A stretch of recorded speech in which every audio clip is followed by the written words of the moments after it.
अच्छा, क्लास के बाद अगर और पढ़ाएंगे तो पढ़ेंगे। हर हफ्ते टेस्ट होता है, साप्ताहिक टेस्ट अब रेगुलर हो गए हैं। मेरे जाने के बाद भी रेगुलर रहने चाहिए। मासिक एग्जाम होता है, हर हफ्ते टेस्ट, हर महीने एग्जाम। एक ही कमरे में 100 बच्चे बैठ रहे हैं, उतना भी नहीं होना चाहिए।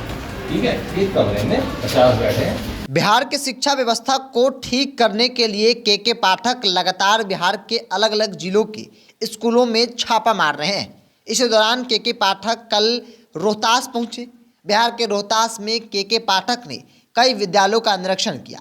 इस दौरान शिव सागर प्रखंड के घोड़घट स्थित प्राथमिक विद्यालय पहुंचे। वहां उन्होंने एक क्लास की क्षमता से अधिक बच्चों को बैठाए जाने पर एतराज जताया और उन्होंने निर्देश दिया कि एक क्लास में अधिक से अधिक 5 छात्र छात्राओं को ही बैठाया जाए, जबकि ऐसा देखने को मिल रहा है कि एक ही कक्षा में 100 से अधिक जो लड़का लड़कियां हैं वो बैठकर पढ़ाई कर रही हैं। इस तरीके से दुर्व्यवस्था होती है और पढ़ाई में बाधा भी उत्पन्न होता है। और इस सिस्टम को देखकर के पाठक वहां के शिक्षक और मैनेजमेंट पर भड़क गए। उन्होंने क्लास लगाई और नसीहत भी दी कि किस तरीके से आपको एक क्लास में कितने बच्चे को बैठाना है, ताकि जो पढ़ाई आप करवा रहे हैं वो सही तरीके से बच्चे के दिल और दिमाग में जो है वो घुसे। वहीं उन्होंने निरीक्षण के दौरान छात्र छात्राओं से पूछा कि महीने में टेस्ट होते हैं, कब तक परीक्षा होती है, कौन कौन से बच्चे स्कूल आते हैं, जो नहीं आते हैं उन्हें बता देना कि उनका नाम कट जाएगा। उन्होंने विद्यालयों के प्रधानाध्यापक को कहा कि आप विद्यालय के विकास मद से जल्द भवन का विस्तार करें।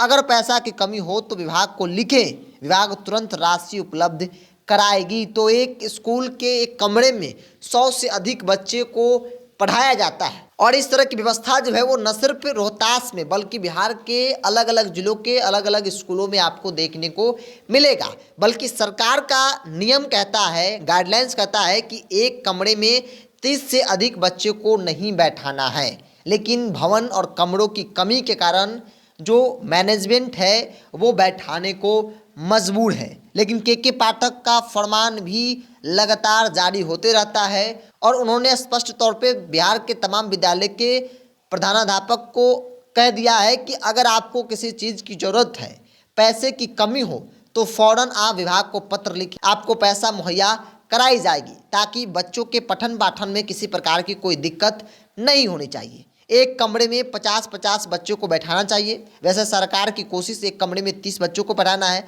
लेकिन एक कमरे में 100 बच्चों को बैठाने से पढ़ाई सुचारू रूप से नहीं हो पाती है। इसीलिए इसका ध्यान रखें।